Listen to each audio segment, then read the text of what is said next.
नमस्कार, मेरा नाम पथिक द ट्रैवलर है और मैं अपने यूट्यूब चैनल में आपका हार्दिक स्वागत करता हूं। आज का विषय है ग्रूमिंग फॉर इंटरव्यूज मेल्स। पर मैं इस विषय पर बात करूं उससे पहले मेरी आपसे विनंती है कि आप मेरे चैनल को सब्सक्राइब जरूर कर लें अगर आपने नहीं किया है तो, और बेल आइकन भी जरूर दबाएं ताकि मेरे आने वाले सारे वीडियो का आपको पहले से ही पता चल जाए। तो चलिए शुरू करते हैं। इंटरव्यू में आप कुछ बोले, खास करके जॉब इंटरव्यू की बात करेंगे, तो उसमें आप कुछ भी बोले उससे पहले आपका जो इंप्रेशन या परसेप्शन जो बन जाता है इंटरव्यूअर्स के दिमाग में, वो आपके लुक से ही बनता है। और इसीलिए ग्रूमिंग का प्रोफेशनल इंटरव्यूज में बहुत ही ज्यादा महत्व है। और ये शुरू होता है एक दिन पहले। हम क्या मानते हैं कि जिस दिन इंटरव्यू है उसी दिन ग्रूमिंग का इंपॉर्टेंस है, ऐसा नहीं है। आपको अगले दिन से ही तैयारी शुरू कर देनी है। तो पहली चीज आती है आपके बाल। आपको अपने बाल बहुत ही नीटली, एक तरीके से क्या बोलेंगे उसको, नीटली बनाना पड़ेगा बालों को। तो आपको एक चीज आप कर सकते हो कि जो जेल आता है बालों में अप्लाई करने का, तेल नहीं जेल, वो आप अप्लाई कर सकते हो ताकि जो बाल है वो एक ही जगह चिपके रहे, जैसे इस भाई साहब के आप देख रहे हैं। और उड़े जब जब जुल्फे जुल्फे तेरी जैसा कोई चीजें ना हो, अगर इंटरव्यू के दरमियान पंखा बहुत तेज है या एसी बहुत तेज है तो ये दिखने में बड़ी ही सामान्य चीज है। पर अगर आपके बाल बहुत लंबे हैं या अगर ठीक से नहीं बने हैं तो ये भी एक समस्या का कारण बन सकता है, आपके कॉन्फिडेंस को असर कर सकता है या आपकी इंप्रेशन को असर कर सकता है। दूसरी चीज है कि भाई शेविंग करे या दाढ़ी रखे, तो वो तो आपकी चॉइस है, वो आपका फैशन स्टेटमेंट है, उस पर कोई समस्या नहीं है। अगर आप क्लीन शेव रखते हो तो क्लीन शेव का मतलब ऐसा बिल्कुल नहीं लगना चाहिए कि आपकी 1 या 2 दिन पुरानी शेव है। It should look fresh. तो आप जिस दिन इंटरव्यू है उसी दिन एक बहुत ही क्लीन शेव करके जाओ। वंस अगेन आपको ये चीज बड़ी सामान्य लगेगी पर प्रोफेशनल इंटरव्यू में इसका एक बहुत इंपॉर्टेंस रहता है। अगर आप दाढ़ी रखते हैं तो उसको प्रॉपरली ट्रिमिंग कीजिए, उसको बैलेंस्ड वे में ट्रिमिंग कीजिए। अगर बाल इधर उधर छोटे बड़े हैं या वो ट्रिमिंग ठीक से नहीं है तो उससे बहुत ही खराब इंप्रेशन जा सकता है। अब आते हैं क्लोथिंग पर। देखिए, क्लोथिंग हमारे फेस के बाद, बालों और दाढ़ी के बाद, या क्लीन शेव मतलब चेहरे और बालों के बाद जिस चीज से सबसे पहला इंप्रेशन क्रिएट होता है और जिसका बहुत ज्यादा इंपॉर्टेंस है, वो है हमारे कपड़े। क्योंकि वो हमारे कपड़े ही हैं जो हमारे पूरे शरीर को ढक देते हैं। तो कपड़े ही ज्यादा दिखते हैं पूरे आपके अपीयरेंस में, उनका एक महत्व रहता है। अगर आपने कपड़े ठीक से नहीं पहने हैं, मतलब उनका अगर ठीक से जो है प्रेस नहीं हुआ है, इस्त्री उसकी ठीक नहीं है, या कलर कॉम्बिनेशन ठीक नहीं है, तो इंटरव्यूअर उसका मतलब यही निकालेगा कि आप इंटरव्यू के बारे में सीरियस नहीं हो, आप रिलायबल नहीं हो। सो उससे एक अच्छी विजुअल अपील भी खड़ी होती है। और आप बोले उससे पहले आपके कपड़े जो है वो आपका जो इंप्रेशन क्रिएट होता है उसमें बहुत ही ज्यादा कंट्रीब्यूट करते हैं।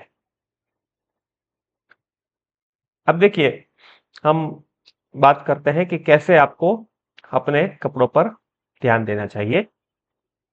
तो पहली बात यह है कि आपके कपड़े ठीक से धुले होने होने चाहिए, मतलब उस पर कोई दाग रह गया हो या कहीं कलर थोड़ा कॉम्बिनेशन, कई बार ऐसा होता है कि बहुत पुराना शर्ट है तो कहीं जगह डार्क और थोड़ा लाइट हो गया, ऐसा नहीं होना चाहिए।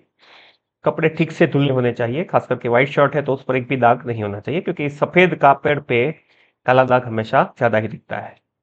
उसकी जो आयरनिंग है या उसकी जो प्रेस्ड, मतलब जिसको हम बोलते हैं इस्त्री, ठीक से होनी चाहिए, की हुई होनी चाहिए। दूसरी बात यह है कि आप जिस रोल के लिए अपियर हो रहे हो उसके हिसाब से आपको कपड़े पहनने हैं।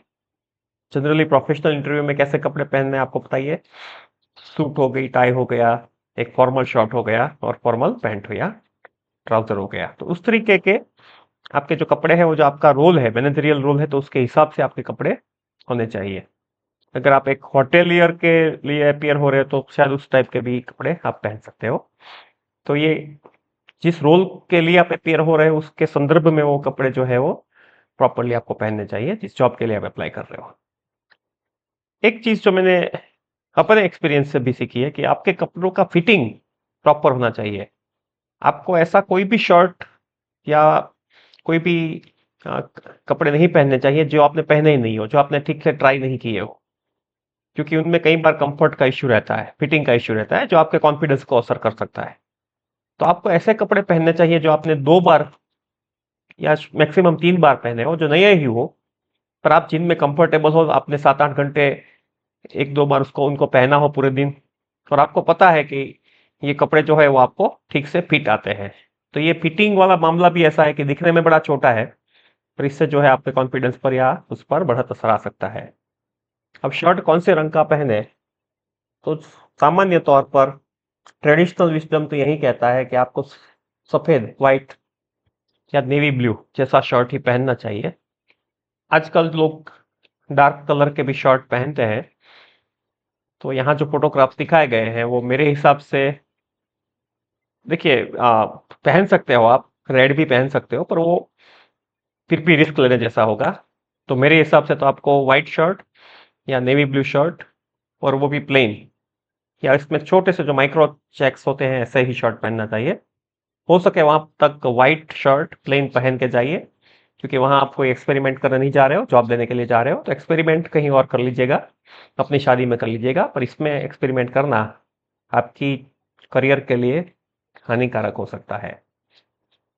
जहां तक ब्लेजर्स की बात है, तो उसमें आपके पास बहुत ज्यादा चॉइस नहीं है। ग्रे कलर बहुत अच्छा है इसके लिए, या ब्राउन कलर बहुत अच्छा है, या नेवी ब्लू कलर, या ब्लैक। फिर से ब्लैक, नेवी ब्लू, ग्रे या ब्राउन। इसमें आप शेड चेंज कर सकते हो, चारकोल का ग्रे हो गया, या दूसरा कोई डार्क ब्राउन, लाइट ब्राउन, वो आप शायद एक्सपेरिमेंट कर सकते हो। पर यहाँ जो 3 कलर आपको दिख रहे हैं, या 4 कलर जो लिखे हुए हैं, black, blue, that is navy blue, grey या ब्राउन, इनके अलावा शायद ही आपके पास बहुत ज्यादा चॉइस हो। हाँ, हाँ, सूट पहनना कि नहीं पहनना, इस पर भी बात हो सकती है कि भाई बहुत गर्मी होती है तो नहीं पहन के जाएं, तो आप पहन के तो जाइए ही।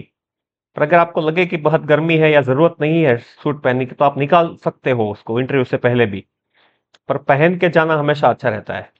तो जहां तक कपड़ों की बात है, तो मैंने कहीं पढ़ा था कि आपको हमेशा है ना, सेफ साइड ही जाना चाहिए, आपको टाई भी पहन के ही जाना चाहिए, आपको जो है ब्लेजर या सूट भी पहन के ही जाना चाहिए। अगर आप वहां जाते हैं और लगता है कि इसकी जरूरत नहीं है, तो आप हमेशा निकाल सकते ही है उसको, टाई या ब्लेजर को। पर अगर जरूरत पड़ी तो आप कहाँ से लाओगे? तो हमेशा खुद को है ना सेफ साइड रखिए, और अपने आप को अच्छे से ग्रूम करके ही चाहिए। जहां तक ट्राउजर्स की बात है, वंस अगेन ज्यादा चॉइस आपके पास नहीं है। शर्ट के कलर के हिसाब से कॉन्ट्रास्ट कलर आप कर सकते हो, तो इसमें भी black, navy blue, dark grey, dark brown, ज्यादा चॉइस नहीं है। टी शर्ट अवॉइड कीजिए, आप जीन्स अवॉइड कीजिए, इंटरव्यू में ये चीजें नहीं पहन के जानी चाहिए। अपना जो ट्रेडिशनल जो भी क्लोथिंग है, जैसे कुर्ता हो गया या धोती हो गई, उसको भी अवॉइड करना चाहिए। वो सब आप घर पे लेते वक्त या अपनी शादी में पहन लेना। जॉब के इंटरव्यू में तो हमेशा ही ट्राउजर, पैंट शर्ट या ऐसे ही फॉर्मल सूट पहन के ही जाना चाहिए। एक टाई तो पहननी ही चाहिए, काफी लोग कहते हैं नहीं पहनेंगे तो चलेगा। अगर आपने सूट पहना है तो आजकल टाई ना पहनी हो तो ज्यादा प्रॉब्लम नहीं होता है, मतलब काफी जगह मैंने पढ़ा कि आप टाई को अवॉइड कर सकते हो। पर फिर भी सेफ साइड अगर आपको रखनी है तो एक डार्क टाई, जनरली आप अगर रेड टाई पहनते हो तो बहुत ही अच्छा है, पर वरना यहाँ कोई जो भी शेड दिख रहा है फोटो में, डार्क ब्लू हो गया, डार्क ग्रीन हो गया, उसको आप पहन सकते हो। पर मेरे हिसाब से रेड जो है या डार्क ब्लू जो है वो सबसे अच्छा है। अगर आप मैनेजरियल इंटरव्यू के लिए हो तो डार्क ब्लैक टाई मत पहनिए, वो जनरली वकील या लॉयर्स के लिए रिजर्व्ड है। तो मैनेजर को जनरली रेड या डार्क ब्लू ज्यादा सूट करेगी। It's best to wear traditional tie. ठीक है, ज्यादा मतलब इसमें एक्सपेरिमेंट कीजिए, सॉलिड कलर लीजिए, डार्क कलर लीजिए। आ, फिर दूसरा क्या है कि भाई नेवी ब्लू टाई ले ली, तो आपने जो सूट पहना है उसके साथ वो सेट करेगी, तो ठीक है, तो वो भी एक कॉम्बिनेशन देख लीजिए, आपका जो सूट का कलर है और शर्ट का कलर है और आपके जो पैंट का कलर है, उसके हिसाब से वो कौन सी टाई लेनी है वो भी आप थोड़ा देख लीजिए। शूज का जहां तक सवाल है, black party shoes, formal shoes ही आपको पहनने चाहिए। मैक्सिमम आप चाहो तो टैन कलर उसका ले सकते हो। और आपको जो सॉक्स पहनने हैं उनका कलर आपके पैंट या ब्राउजर से मैच होना चाहिए, और वो भी जनरली लाइट कलर के ही होने चाहिए। तो बस ऐसे तैयार हो जाइए, इस भाई साहब की तरह हंसिए, जॉब मिल जाएगा। Try to be in perfect outfit and here you are the complete man. ठीक है, अब ये भाई साहब जो है वो जॉब के लिए, इंटरव्यू के लिए तैयार है। तो मेरा ये एक छोटा सा प्रयत्न था आपको, खास करके जो स्टूडेंट्स जो अपियर हो रहे हैं इंटरव्यूज के लिए, मेल्स जो, तो कैसे अपने आप को ग्रूम करें। वैसे सबको सब कुछ पता तो होता ही है, पर कुछ चीजें कभी कभी इधर उधर निकल जाती है। एक लाइन में अगर मैं इसको कंक्लूड करूं तो मैं यही कहना चाहूंगा कि इसमें आप ज्यादा एक्सपेरिमेंट या ज्यादा कोई रिस्क ना लें। हमेशा जो चीजें यहाँ बोली गई है कि सेफ साइड ही रहने के लिए, और ज्यादा आ, कोई इसमें खुद को प्रूव करने की कोशिश ना कीजिए, क्योंकि आपको प्रूव तो अपने नॉलेज से करना है, एक्सपीरियंस से करना है, आप कैसे बातचीत करते हैं और अपने जो क्वालिफिकेशन या स्किल से करना है। तो आपका ग्रूमिंग इतना ही होना चाहिए जितना बेयर मिनिमम जरूरी हो आपको अच्छा दिखाने के लिए। इससे आप जॉब नहीं पा सकते हो, ठीक है, इस चीज से आप जॉब नहीं पा सकते हो, पर इस चीज से आप, अगर आपका ग्रूमिंग ठीक है तो जॉब आपका जाएगा नहीं या आपका इंप्रेशन खराब नहीं होगा बस। बाकी जॉब लेने के लिए तो आपको और बहुत कुछ खुद को कॉम्पिटेंसी लेवल पे प्रूव करना पड़ेगा। तो इसी के साथ यहाँ पर मैं अपना जो ये आप बोलोगे वीडियो या प्रेजेंटेशन है उसको समाप्त करना चाहूंगा। मुझे सुनने के लिए आभार।